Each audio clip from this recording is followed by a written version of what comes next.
Hi, everyone. I'm Ed Garston, and welcome to episode 113 of Tales from the Beat, where we look at news and PR from both sides of the scrimmage line. Although, in this episode, we're only going to look at it from one side of the scrimmage line because we've got a special guest and a special circumstance.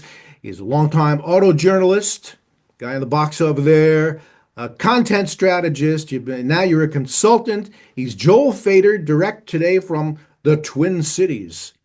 Love the Twins. Thank you for having me, Ed. You Long time. We were just talking about how long it's been since I've seen you in real life, in person, FCA days. I know that's like so I far. didn't have gray hair. I had more hair, but it You wasn't have gray more then. hair. And I actually had some hair.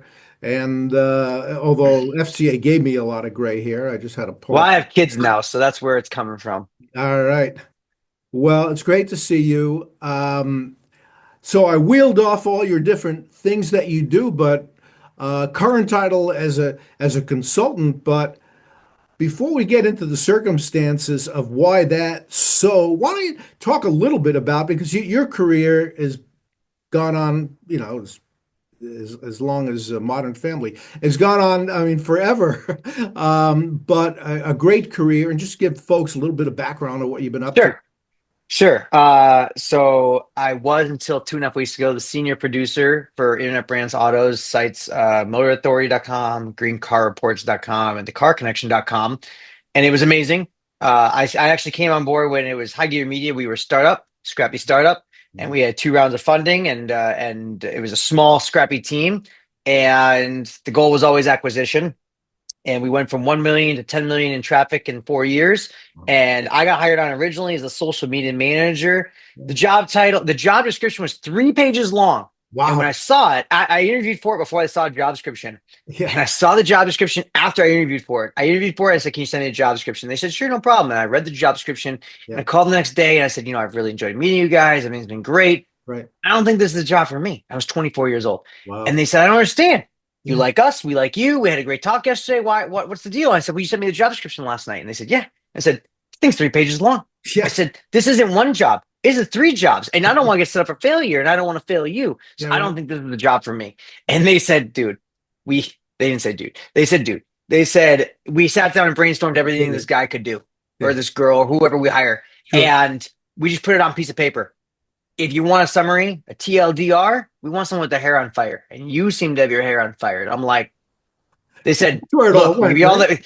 Yeah. So they hired me, and they basically gave me the keys to the internet. They gave me all the Monster Low Carb or Red Bull I could drink. And they said, "Just sprint, just start running." Start running. And I think we had a couple thousand fans on Facebook, and Green Car Reports didn't exist. And now we have, by the time we were done, we were at like 3.2 million followers on Facebook or Sure. fans. And you get the Instagram and you got the Twitters and the Blue Sky. You got all of it, right? And Yeah.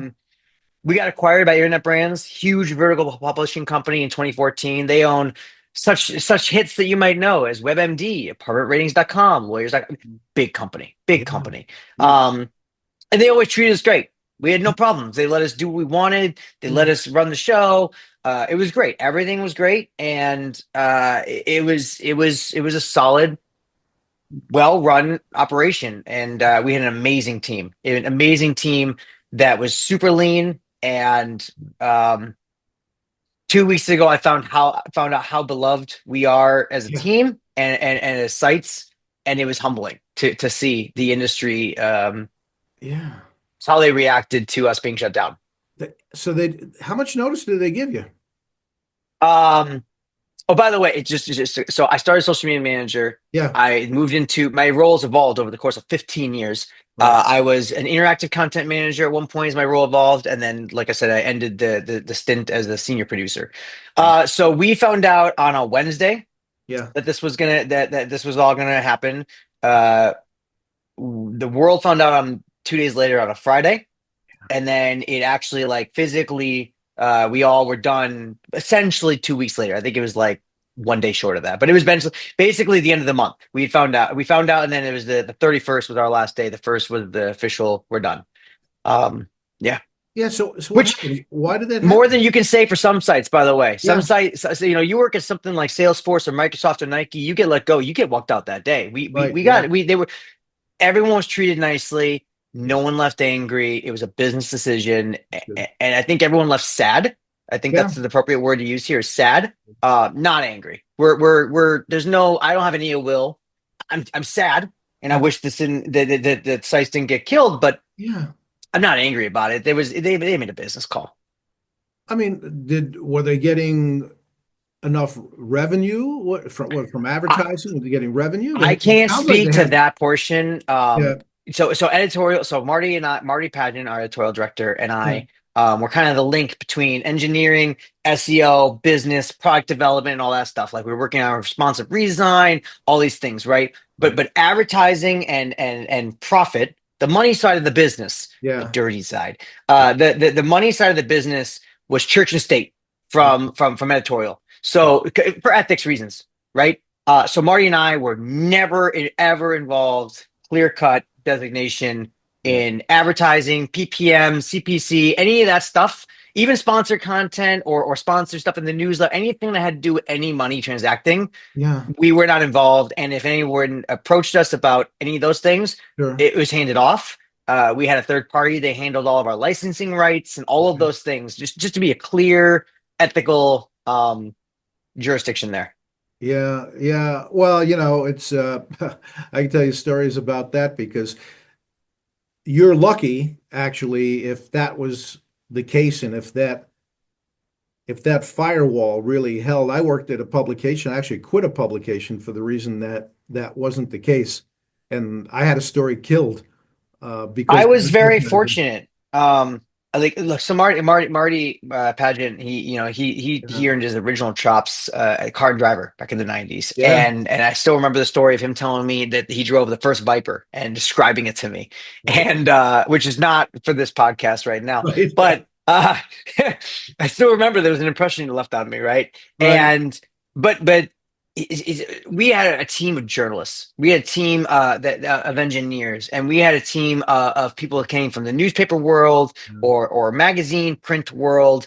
And so ethics were at the core of everything we did as a team. And I can legitimately say, not once did we have a real like, "Are you kidding me?" moment with the ethics. Thankfully, Well, I got to say, I mean, those sites were were prime.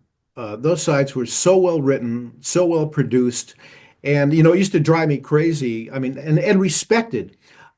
If I filed a report, say for Forbes, and it had something to do with EVs or whatever, and then you'd go and do a Google search and try to find your story, and the green car report would always be above mine. It just showed you the authority that the site had. Like, oh, damn it, But you have to respect that. Is that there's a reason. There's a reason that happens. Plus, you probably know how to do the algorithms, but no, there's a reason.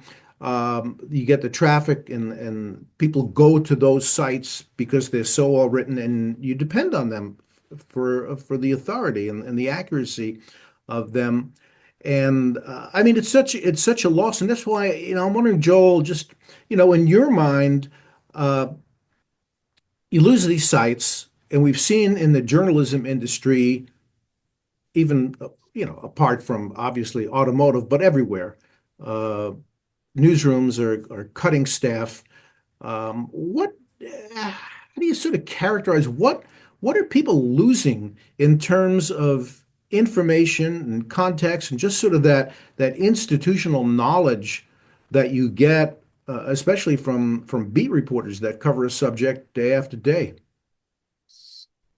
I mean, I think it's a multifaceted answer, really, right? I mean, because there are a lot of things you hit in there. I mean, part of it is someone who did this for 15 years. I look back and I've had a lot of time to do that in the last couple of weeks and a lot of conversations. Yeah, And the most I came in as a kid, I was 24 years old, and a lot of people that started in the industry when I started, yeah, they're gone. mhm, They're not doing it anymore, yeah, right? They moved on to other industries, like literally left autos. yeah, And then there are the people that were people that were seasoned that I looked up to as a kid that were in it. And I was meeting your heroes moment. You're standing in Troy Dollar show and you're meeting the guys you yeah, read as a kid.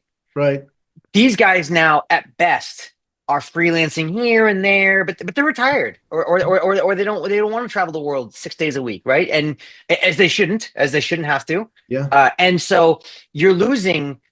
institutional knowledge of people that have the relationships that and the experiences throughout, so that you can the context of the experience throughout these different eras of, I remember the first Nissan Leaf. I remember the first Chevy Volt. I Yeah. remember the first Model S and the Roadster of Tesla. All those things, right? The Model 3 moment and all those things. Yeah. Um, I remember driving one of the first people. I was one of two people in the world, a journalist that drove a Alpha prototype Lucid Gravity, Mm. and um, I think you're losing. If you lose people that have those relationships, you're Sure. losing a certain level of access. Yeah. First off, right? And an interaction that you might get with an automaker, because the automaker doesn't have that level of either interaction or relationship to have the trust that you've built on that. I Absolutely. also think you're losing, like you said, the institutional knowledge of the history. I mean, I still remember the Volt dance. We were Yeah. talking about that. The last week we were open, we were talking about that as a team, the Volt dance, and it actually came up last week again with a friend, which is funny. Right. But more than that, it's a lot of what you also said about context, right? So there's a lot of I remember when the Lightning came out, and it was one of the first electric trucks sat in the Rivian, and there was a lot of videos on the internet that were posted to YouTube, and some of them were really good. Yeah. Kyle Connor from Out of Spec Reviews, nothing but respect for that guy. He Yeah. and I are friends. He does great in-depth videos, very long videos, draining the battery, charging them. Yeah. There's a lot of guys that do great stuff on YouTube, but there's also people on YouTube that do work that, yes, it makes a lot of ad dollars. And yeah, it gets a lot of views and it's got a real flashy title. Yeah. But when you watch it as a journalist, as someone that is ethically bound Sure. and wants to get that, my whole job was just to inform customers, consumers about the Yeah. likely second most expensive purchase you're ever going to make. Right. And um, the reality situation was is that they didn't give context, Yeah. right? And it's easier to make a video that's just going to get you a lot of money on the ad dollars that Yes. maybe didn't provide the context because it doesn't give the full picture. So Yeah. I one of the prime examples I can give you on Green Car Reports, which as of right now, you can probably still go on the site and you can still find the story, I'm sure. Yeah. For now, at least, there's a story that's titled something like Frozen, testing cold weather testing in a Ford F-150 Lightning. Okay. So that story was born out of a series of videos that a YouTuber that's prominent did that Hmm. slammed the F-150 Lightning and didn't give any context as to Uh-huh. the why behind any of it. Now, nothing nothing he did or showed was factually inaccurate. Like, he showed what happened and it was all true, Yeah. but he provided no context. No. And that, without context, you don't understand what True. you just saw or why it happened, Right. right? And so that really irritated me. Yeah. And so, and I already had the F-150 loan Lightning coming up. Yeah. I wasn't scheduled for this. It Right. just so happened to be negative 20 or something below. And Yeah. I'm like, this, I'm going to do this story. Like, we're going to do a story. And Bank Halverson, senior editor for the Green Car Reports, and I got together, made a Right. bunch of notes and a bunch of tests of like what I want to do Hmm. and how I'm going to lay out this story. And I did it. And it was a great story. It was a great story. And I was honest in it. And I interviewed the chief engineer of the F-150 Lightning, Right. and they were honest with me. I said, does it have a heat pump? Why doesn't it have a heat pump? We Yeah. talked about the degradation of the battery in the cold weather. We talked about, and there were pros and cons. It wasn't by no means a fluff piece. There were absolutely cons, because there are drawbacks and pros to everything. Gas, ice, BEV, hybrid, doesn't matter, right? Sure. Um, and that was the job. And I think that, and Ford respected what I did with that, because Mhm. it wasn't a fluff piece. There were Yeah. downsides in it, but Right. it also provided the context. It talked about the energy density of a gallon of gasoline versus the energy density of a kilowatt hour. And it talked about the battery pack, how many gallons of gasoline, how much weight it has, and Yeah. how what each one you lose the range in the cold, and how that, these are all things that a lot of YouTube videos don't address. And whether it's time, which by the way, it's free, you could do a Yeah. longer video on YouTube, it's still free. They're Right. not charging you for the amount of time you're doing. It's not a radio show. Right. Um, that's why I like Kyle Connor so much, and why I have so much respect for that guy, Yeah. because he does these. I mean, they're 2 hour videos, and they provides the content, and you see everything, and they explain everything. Yeah. I mean, so much you say is I'm thinking about this because I know that in 1989 I was sent up here Hmm. from Atlanta by CNN to take over at least of a bureau here, and I'm thrown into the auto industry. And what do I know? I'm a buck private basically in Detroit. I don't know anything, and it's so easy to get caught up in the hyperbole and the promotion that auto companies do. You go to the auto show and they tell you, it's the best this and the best this, and we beat everything. And you don't know enough to know if it's BS or if it's real news or You how, need context to do that. You need, and that yeah, takes some experience. And I also, and like I said, I started at 24 years old. So yeah, there was a part of me that was I learned on the job. So, I don't have I'm unlike what I would consider most the people in this industry. I don't have a journalism degree. I have a business marketing degree. They hired a kid that knew social, yeah, they knew I knew cars, and sure. I was eager to learn. And they taught me. It was like the army. I'd write something, they destroy me. John Volker loved tearing apart my stories originally, and then he'd build me back up, kind of thing, right? Sure. But then again, I came in with a little piss and vinegar that other guys that weren't 24-year-olds didn't have. So Yeah. there was a story. Do you remember the India startup Tata Motors? Oh, sure. That's Yeah. how. Hmm. So they had like my first or second week, there was a pair of Tatas that Hmm. caught on fire. Yes. They were flaming. Hmm. And John Boker wrote a story about it, and we were coming up with a headline and said, Yeah. "Flaming Tatas." Like it writes itself. And he was like, "Oh my God, can we write that?" And Marty's like, "I love it." And we Yeah. published a story with the title on Green Cardboards called All about right. flaming Tatas. And I was never so proud to have a Yeah. job and work with such a team in my whole life. It still makes me Okay. smile to this day. That's funny. Yeah. And that was like week two. Sure. And we were off to the races after the last 15 years with it. But I think it's context and relationships. And I think also, um, like I said, there are people on YouTube that are doing a great job, or even TikTok or Yeah. Instagram or any of these things. Sure. But it's interesting. I like doing research and I like doing a lot of research and I love videos. Mhm. But I also love, I'm like 39 years old. Yeah. I also like reading. And they're different forms of ingesting content. Yes. And so whether it's reading or watching videos Yes. about a coffee machine, Yeah. about a car, Yeah. about a boat, a Sure. computer, anything you're going to purchase that's not $5, right? Yeah. Because these are all expensive things. Yeah. I like both mediums, and I have this gut wrenching feel that at some level, Yes. the print part of it, and I use print loosely because print on the internet too, Right. the written word is Yes. starting to get degraded or we're in this dying phase. Sure. And whether it's the number of sites are shrinking. And while there should be, I really actually do believe there should be some contraction. I think, in this internet era and everyone can start a blog. Suddenly there's a blog for everything. Right. Um, when I was in college, it was Jalopnik and Autoblog. Yeah. Those were the two things, right? I mean, you had Car Driver, Road Track, and all those things, but those are the things you read as a kid. But Yeah. Autoblog and Jalopnik, they came on scene, and Right. Jalopnik had people like Johnny and Davey and Spinelli, and these are names that have gone on that everyone knows. Johnny's at Motor Trend, Right. Dave Spinelli's been at the Drive and Motor Right. One, and all these different. I mean, and Autoblog had big names too, big names you and I know, Yeah. Um, but now we have a million sites, and Yes. and you don't have a million people that have relationships and context and history, Um, and so it's hard to know which ones are quality and which ones aren't. And you're buying something that's really expensive, and you want good advice. yes. And so, for that reason alone, I was really proud of our team and what we did. No, what you guys did was, like I say, it was very professional. It was accurate. You're people that had experience and you could trust. I think back when you're talking about all these sites that started up, I got hired at Chrysler, still Daimler Chrysler at the time, to start their very first blog. And I remember this. it was called Firehouse because we used to rent the firehouse across from the Detroit Auto Show and turn it I into remember this. and okay, yeah. And so the blog, it wasn't a regular blog. It was the PR, the head of PR's blog, and he wanted to use it just to talk back to media and plant stories, whatever. But anyway, that was my first exposure to blogging, and I was learning as I go.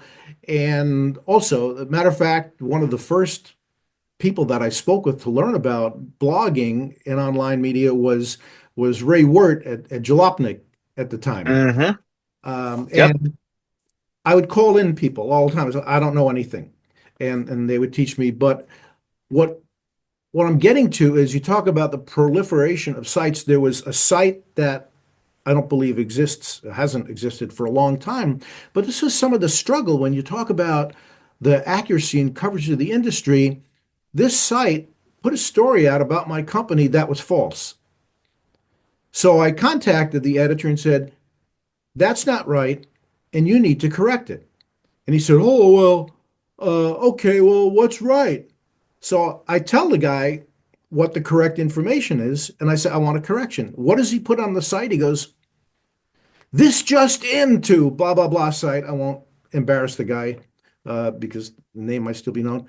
This just in, we just got updated information from Daimler Chrysler. And then they put in what the correct information was instead of saying we fucked up and now we fixed it.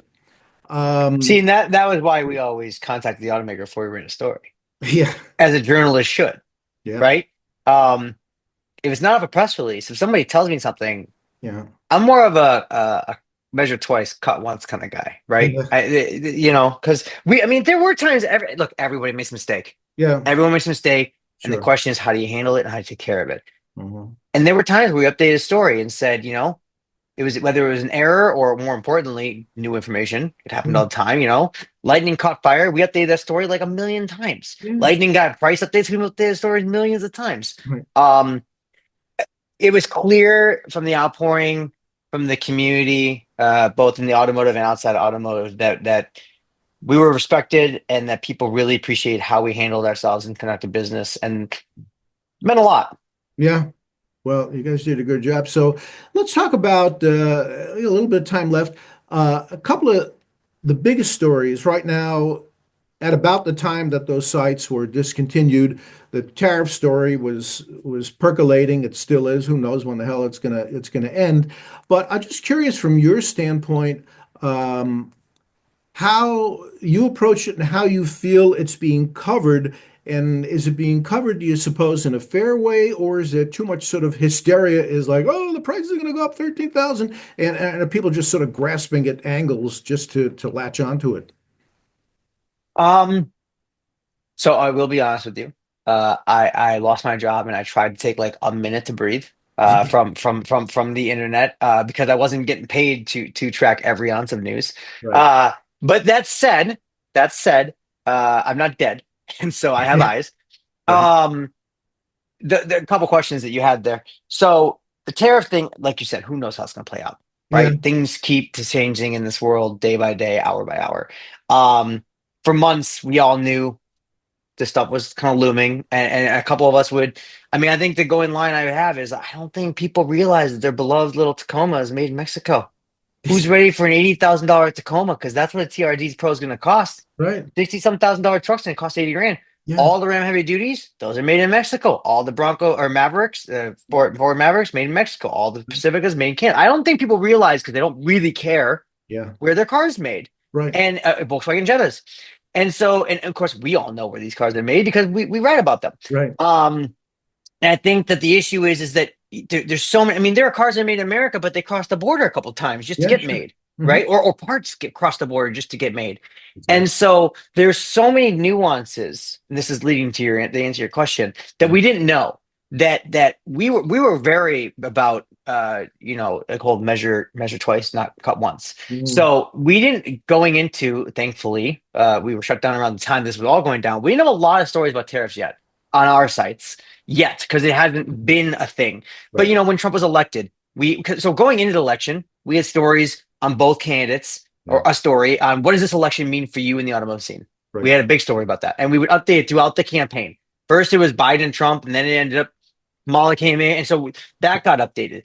Then Trump won, and we took a minute. Everyone loved to jump on it, and it's like take a minute. Like we took a week, and we kind of evaluated everything. We started to see how things shake out. Yeah. Excuse me, and then we did do another story, and we did a story about Trump winning the election and what it could mean. Mhm. And then things continued to play out.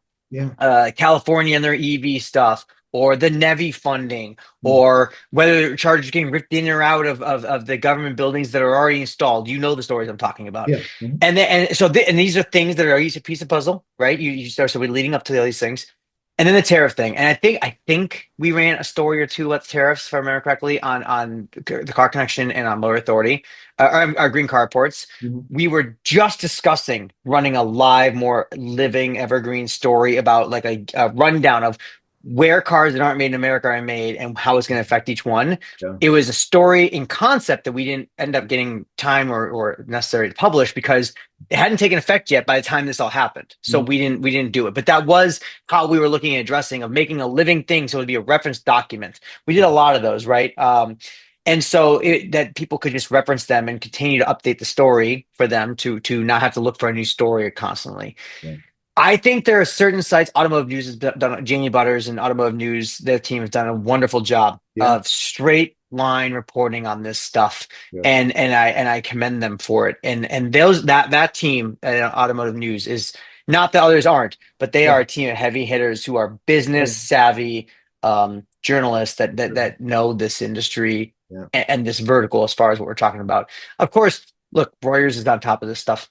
I mean, they're not necessarily only an autos site, right? Kind of like Automotive News or like us, but Right. Reuters has an auto section, and they're very on top of this stuff, and they're very good at it as well. And a lot of the bigger sites that you and I know, Wall Mhm. Street Journal, New York Times, these are sites that have auto beat reporters. That while they're not auto sites, Yes. they got people that are covering the auto beat, and they Mhm. are well versed in it. They know it, whether they live in Detroit or whatever. They know it, and they know policy, Yeah. right? Because that's a larger site that covers not necessarily car reviews, but car Mhm. business and business angles. Yes. So I think that yeah, I think that there are sites that have done a good job at it. I think there are plenty of sites that have done a sensationalizing. I don't Yes. know, that's not a word. Yeah. Yeah. Sensationalized it Yeah. a lot to game Google's Yeah. and get traffic. Yeah. That's not what we were about. I'm not a fan of that. So doesn't, I'm not going to start naming names, but I do think there are sites that have done a good job and there are sites that have done a bad job. Yeah, it's just one of those stories that you just have to be part of um, because it's going to affect people's pocketbooks. I mean, they're going to say, 100%. yeah, 100%. and I Look, mean not just cars, but everything you buy, it's going to. everything you buy, I mean, Yeah, thankfully, I don't report on eggs. I report on cars.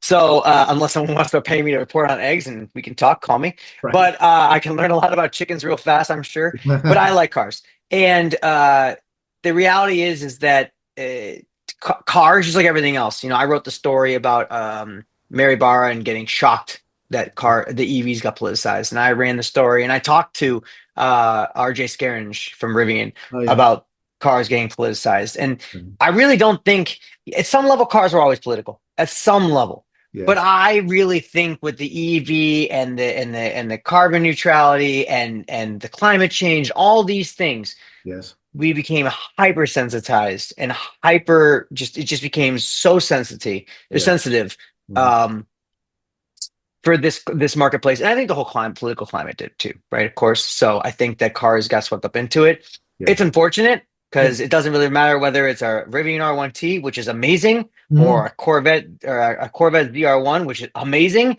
Yeah. It's a shame that all of this became political and it's not just this is cool and I want to drive it. That's sad to me. Yeah. It's great. So Joel, what's next for you? Depends on the hour, Ed. Depends who calls. I don't know. I like I said, I wanted to take a beat. First thing I did was went on spring break with my wife and kids. We went to Yeah. Manhattan. We went to the Intrepid Museum. We went to the 9/11 Memorial. We went to a Broadway show. We had a Nice. great time in New York with my kids for spring break.